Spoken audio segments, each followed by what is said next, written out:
नहमदुहु व नुसल्ली अला रसूलिहिल करीम अम्मा बाद फ़अऊज़ु बिल्लाहि मिनश्शैतानिर रजीम बिस्मिल्लाहिर रहमानिर रहीम रब्बि इश्रह ली सदरी व यस्सिर ली अमरी वहलुल उक़दतम मिन लिसानी यफ़क़हू क़ौली आमीन।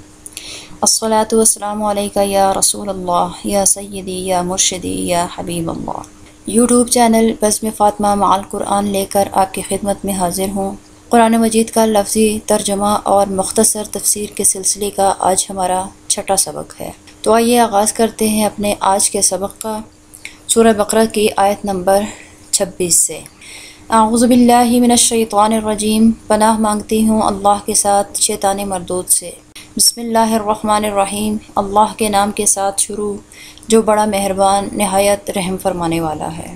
इन्नल्लाह ला यस्तहयी, इन्नल्लाह बेशक अल्लाह ताला ला यस्तहयी नहीं हया फरमाता, आई यदरिबा ये के बयान फरमाए, मसलन कोई मिसाल, मा बाउदतन किसी मच्छर की, फमा फौक़हा या उससे भी किसी कमतर चीज़ की।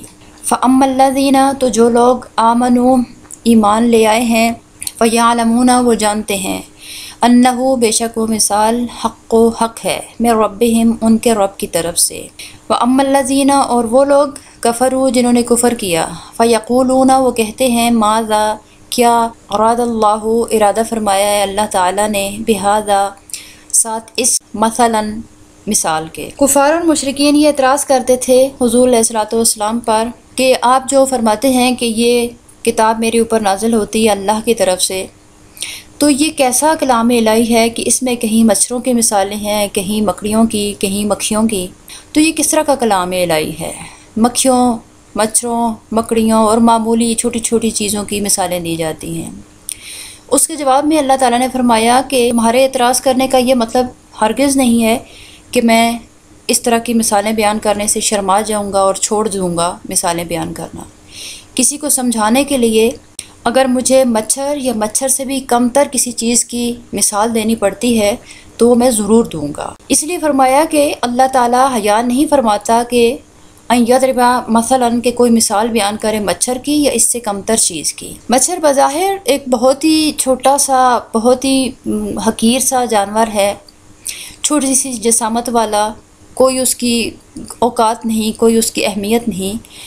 लेकिन अगर उसका मुवाजना किया जाए किसी बड़े जानवर के साथ, मिसाल के तौर पर हाथी के साथ ही मुवाजना कर ले उसका। हाथी एक बहुत बड़ी जसामत वाला जानवर है, बड़े बड़े कान, बड़ी बड़ी टांगें, बहुत बड़ी जसामत उसकी, मना के हिसाब से वो खाता है।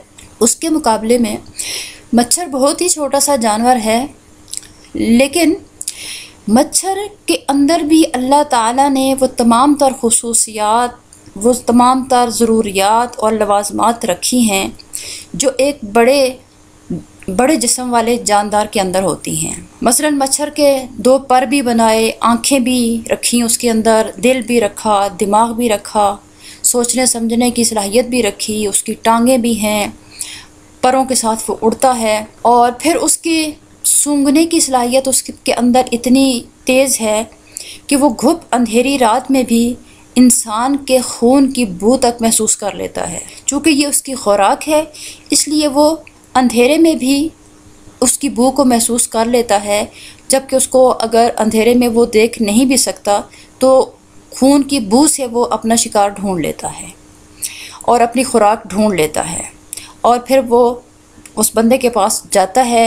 सबसे पहले तो वो उसके कान के पास जाके इत्तला देता है ना कि मैं आ गया हूँ, फिर उसके बाद वो उसको काट भी लेता है। तो ये एक बज़ाहिर एक छोटा सा मामूली सा जानवर है, परिंदा है, लेकिन इसके अंदर वो तमाम तर खुसूसियात और ज़रूरियात और लवाज़मात मौजूद हैं जो अल्लाह ताला किसी बड़े जानवर के अंदर रखता है। जदीद साइंस तो ये कहती है कि मच्छर के बारे में कि इसके अंदर इसकी 100 आँखें होती हैं, इसके 47 दांत होते हैं, इसके 3 अदद दिल होते हैं, इसी तरह इसकी 6 अदद टांगें हैं। तो ये सारे एक छोटी सी जसामत वाले जानवर के अंदर अल्लाह ताला ने ये इतनी सारी चीज़ें रखी हैं, तो आखिर उन चीज़ों की कहीं गुंजाइश है तो वो उस जिस्म में मौजूद है ना। तो अल्लाह ताला ये जदीद साइंस जो कुछ कहती है, अब इनकी तहकीक 100% ठीक है या नहीं है, इसके बारे में हम कुछ नहीं कह सकते, लेकिन ये भी नहीं कह सकते कि ये 100% गलत है। आखिर कुछ ना कुछ सदाकत तो इस तहकीक में भी होगी।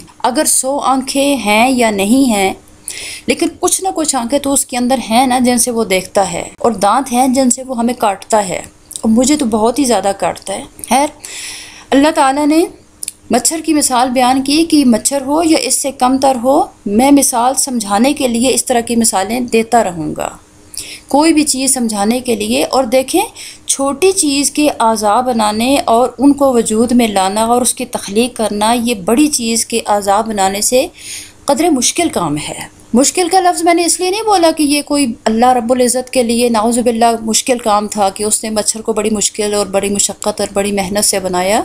ये मैं मिसाल को समझने के लिए कह रही हूँ कि आप एक बड़ी चीज़ बनाएं, उसके अंदर वो अज्जा बनाएं बड़े बड़े, तो वो आसान है।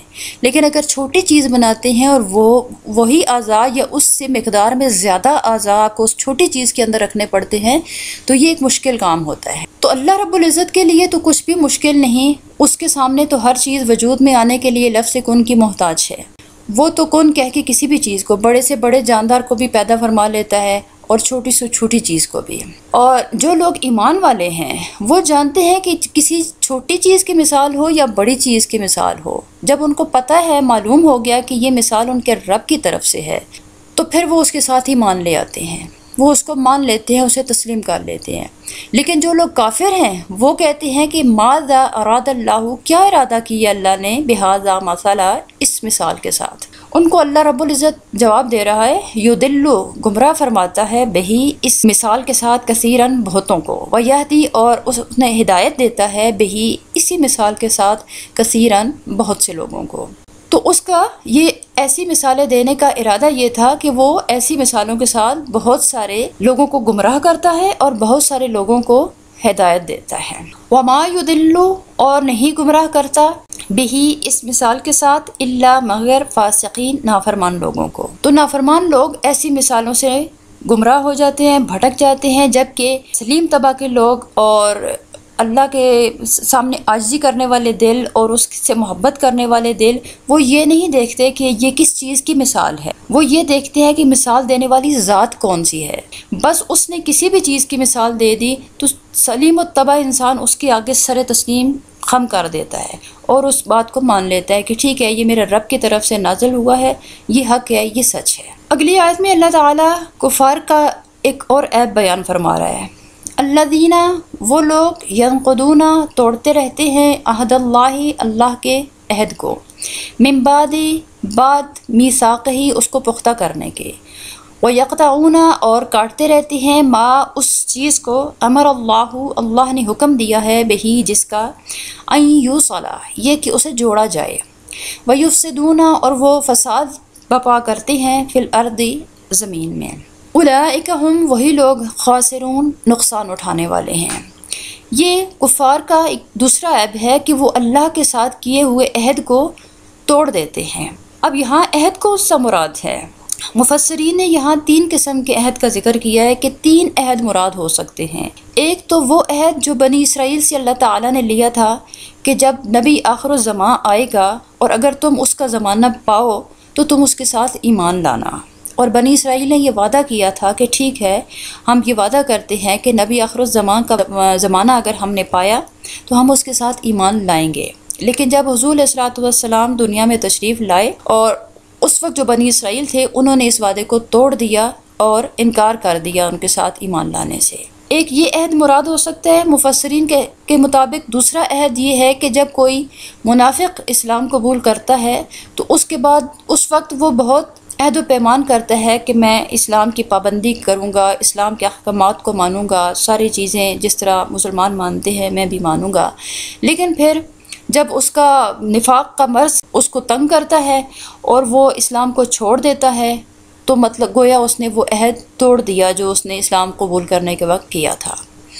और तीसरा अहद यहाँ जो मुफस्सिरीन मुराद लेते हैं वो अहद मीसाक है, यानी आलम अरवाह में जब अल्लाह रब्बुल इज़्ज़त ने तमाम रूहों को इकट्ठा करके यकजा करके उनसे एक सवाल किया था और उनसे पूछा था अलस्तु बिरब्बिकुम, क्या मैं तुम्हारा रब नहीं हूँ? तो सब ने बैक ज़बान जवाब दिया था बला, हाँ तू हमारा रब है। और अंबिया किराम से अल्लाह ताला ने वहाँ पे वादा लिया था ये भी कि तुमने मेरी रिसालत अवाम तक पहुँचा देनी है। तो वहाँ पे किया हुआ ये मीसाक, ये वादा जो सारे इंसानों ने किया था कि हाँ तू हमारा रब है, दुनिया में आकर लोग उस अहद को भूल गए। बहुत से लोग भूल जाते हैं और बहुत सौ को वो याद रहता है। तो ये अहद भी मुराद हो सकता है।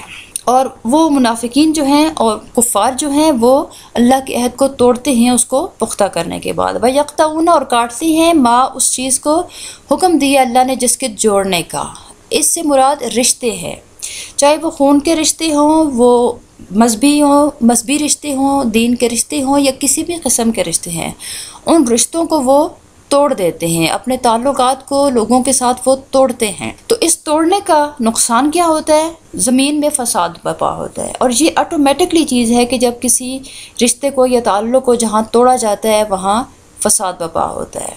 तो वो लोग फिर बहुत ज़्यादा नुकसान उठाने वाले हैं दुनिया में भी और आखिरत में भी, कि जब वो अल्लाह के साथ किए हुए अहद भी तोड़ देते हैं और जिन रिश्तों को अल्लाह ने जोड़ने का हुक्म दिया उन रिश्तों को भी तोड़ देते हैं। कैफ़ा तकफुरूना, किस तरह तकफुरूना तुम कुफर करते हो या इनकार करते हो बिल्लाहि अल्लाह का, वकुंतुम हालांकि तुम अमवातन मुर्दा थे, फ़अहयाकुम फिर उससे तुम्हें ज़िंदा किया, सुम्मा फिर युमीतुकुम मारेगा तुम्हें, सुम्मा फिर युहयीकुम ज़िंदा करेगा तुम्हें, सुम्मा फिर इलैहि उसी की तरफ तुरजाऊन तुम पलटाए जाओगे। अब इस आयत में अल्लाह रब्बुल इज़्ज़त फरमा रहा है कि तुम अपने अल्लाह का इनकार या कुफ्र कैसे कर सकते हो हालांकि तुम मुर्दा थे। यानी नुतफ़ा की सूरत में, नुतफ़ा एक बेजान चीज़ होती है, मुर्दा चीज़ होती है, तुम नुतफ़ा की सूरत में मुर्दा थे, फ़अहयाकुम उससे तुम्हें ज़िंदगी दी। दुनिया में इतनी खूबसूरत ज़िंदगी तुम गुजार रहे हो और फिर इस ज़िंदगी को ख़त्म कर देगा। युमीतुकुम सुम्मा युमीतुकुम, वो फिर तुम्हें मार डालेगा, इस दुनिया में मर जाते हो तुम। सुम्मा युहयीकुम फिर उसके बाद तुम्हें आलम बरज़ख में या अगले जहान में वो तुम्हें दोबारा ज़िंदा करेगा। सुम्मा इलैहि तुरजाऊन, तुमने फिर उसकी तरफ लौट कर जाना है। तो फिर तुम अपने उस रब का इनकार कैसे कर सकते हो?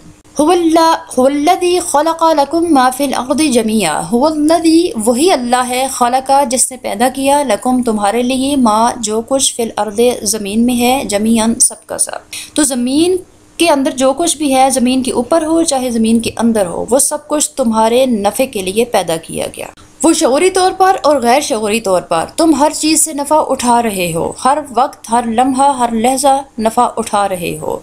तुम्हारा ध्यान, तुम्हारा शऊर, तुम्हारा इल्म उस बात की तरफ, उस नफ़े की तरफ जाए या ना जाए, ये चीज़ें तुम्हें नफ़ा पहुँचा रही हैं जो ज़मीन के ऊपर हैं और जो ज़मीन के नीचे हैं वो सब। सुम्मस्तवा फिर तवज्जो फरमाई अल्लाह ताला ने इलस्समाए आसमानों की तरफ, फसव्वाहुन्ना फिर बराबर करके दिया उनको, सबआ सात समावातिन आसमान, फिर उसने आसमानों की तरफ तवज्जो फरमाई और ऊपर नीचे 7 बराबर आसमान बना दिए।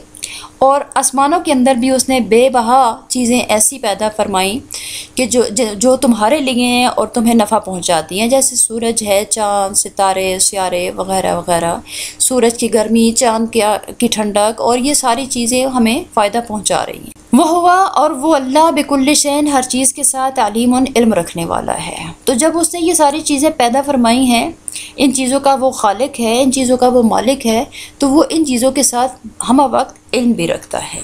हमारा आज का सबक यहाँ पर इख्तिताम पज़ीर हुआ। अगर आपने हमारे पिछले असबाक अभी तक नहीं सुने तो इस वीडियो में पिछले असबाक की वीडियोस का लिंक मौजूद है, आप उनको भी सुनिए। बज़्म फ़ातिमा चैनल को सब्सक्राइब कीजिए, लाइक और शेयर भी कीजिए, कमेंट्स में अपने कीमती राय से आगाह भी कीजिए। अल्लाह रब्बुल इज़्ज़त हम सब का हामी और नासिर हो। अस्सलामु अलैकुम व रहमतुल्लाहि व बरकातहू।